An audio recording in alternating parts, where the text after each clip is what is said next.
Amigos de Noticias de hoy, tengan muy buenas noches y un excelente 29 de julio. En este video vamos a hablar sobre cómo puede ganar Kamala Harris. Comenzamos. ¿Cómo puede ganar Kamala Harris?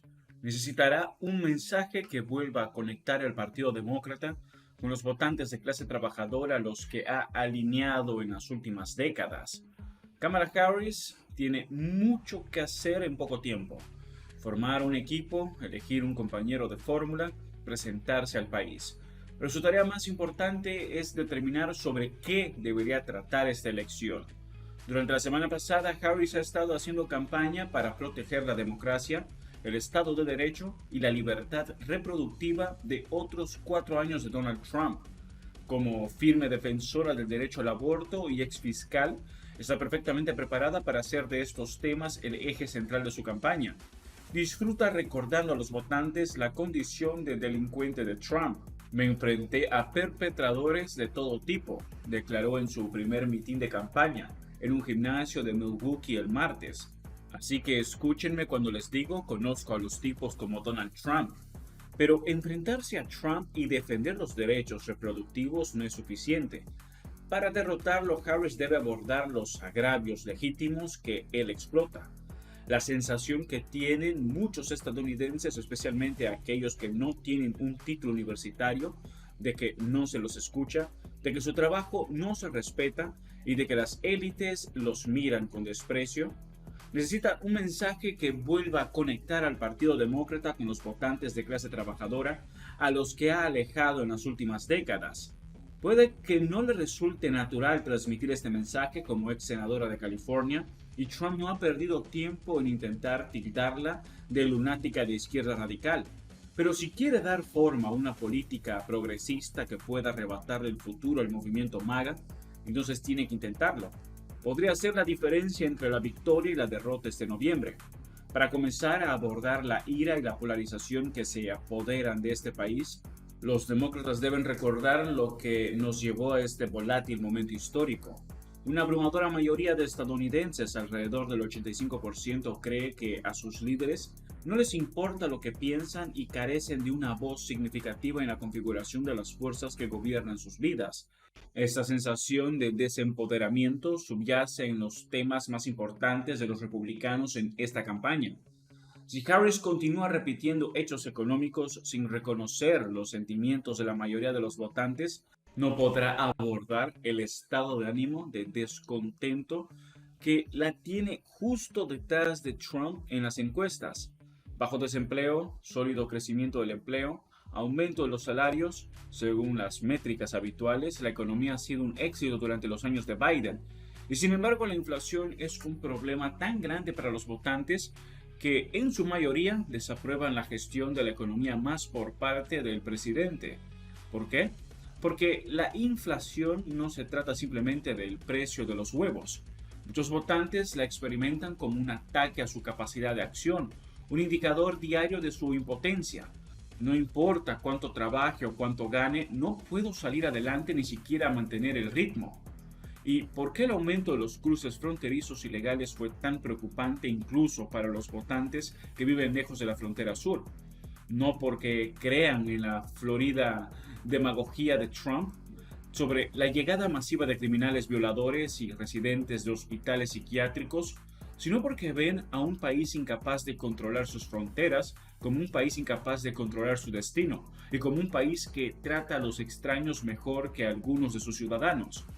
Reimaginar la economía y renovar nuestro sentido de ciudadanía compartida pueden parecer tareas separadas. El primero tiene que ver con la inflación, las tasas impositivas y la política comercial, y el segundo con la identidad, la comunidad y el respeto mutuo. Pero son parte del mismo proyecto político.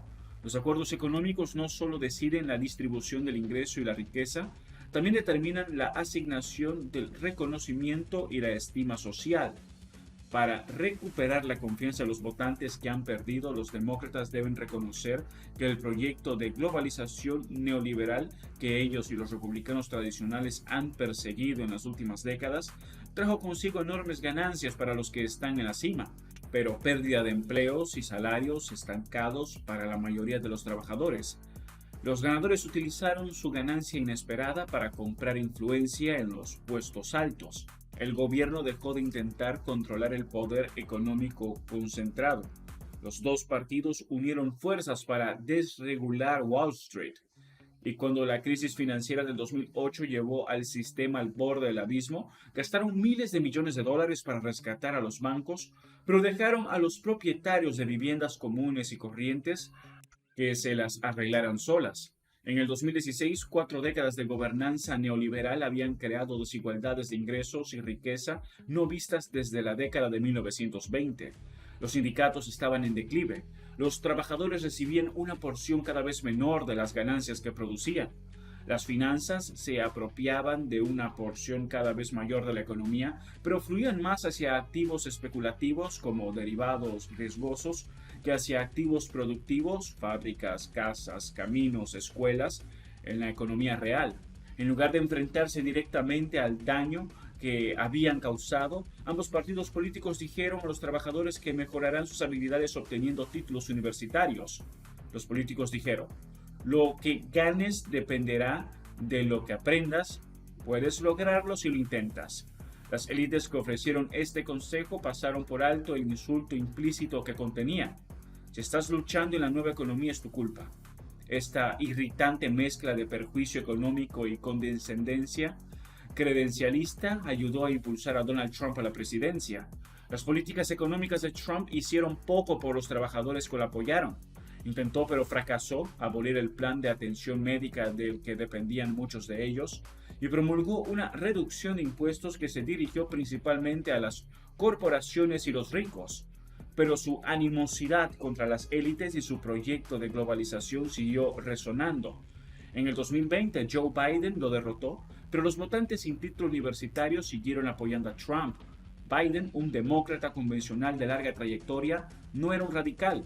Como observó J.D. Vance en su discurso en la Convención Nacional Republicana, Biden votó a favor del TCLAN, el Telecan, la admisión de China en la Organización Mundial del Comercio y la guerra de Irak. Vance no añadió que la mayoría de los republicanos también lo hicieron. Más republicanos que demócratas votaron por el TLCAN y la normalización de las relaciones comerciales con China, y la debacle de la guerra de Irak fue concebida y dirigida por el presidente George W. Bush, Dick Cheney y Donald Rumsfeld. Pero como presidente, a pesar de su carrera centrista, Biden se alejó de las políticas que habían provocado una reacción populista y empoderado a Trump. Las ambiciosas inversiones públicas de Biden en infraestructura, manufactura, empleo y energía limpia recordaron el papel vigoroso del gobierno durante el New Deal. Lo mismo ocurrió con su apoyo a la negociación colectiva y la reactivación de la ley antimonopolio.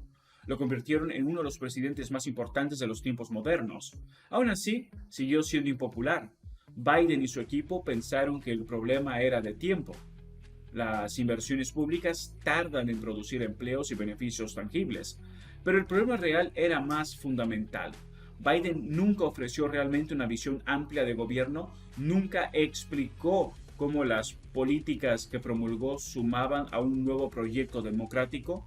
Franklin Roosevelt comprendió la necesidad de destacar el panorama general.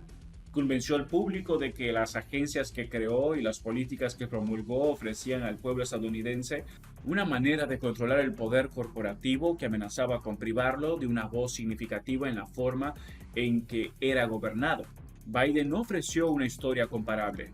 Cuando rompió con la era de la globalización neoliberal, reafirmando el papel del gobierno en la regulación de los mercados en pos del bien común, lo hizo con poca fanfarria o explicación. No reconoció que su propio partido había sido cómplice de las políticas que habían profundizado la división entre ganadores y perdedores. Tal vez se guió más por el instinto político que por una visión temática. Tal vez no quiso destacar su ruptura con la filosofía pro-mercado del presidente al que había servido. Su plan de rescate estadounidense, la ley de inversión en infraestructura y empleo, la ley CHIPS y ciencia y la ley de reducción de la inflación. Al final todo ello dio lugar a una política impresionante, pero a una política sin tema. Su presidencia fue un triunfo legislativo, pero un fracaso evocador. Eso lo convirtió en un rival débil para Trump, un candidato con poco éxito político, pero cuyo movimiento MAGA, hacer que Estados Unidos vuelva a ser grande, Habló del enojo de la época. Derrotar a Trump significa tomar en serio la división entre ganadores y perdedores que polariza al país. Significa reconocer el resentimiento de los trabajadores que sienten que el trabajo que hacen no es respetado, que las élites los miran por encima del hombro, que tienen poca voz en la configuración de las fuerzas que gobiernan sus vidas. Para hacerlo, Harris debería destacar un tema que ha estado implícito durante mucho tiempo, pero poco desarrollado en la presidencia de Biden: la dignidad del trabajo. Eso es todo por ahora. No olviden comentar y suscribirse. Hasta el próximo video.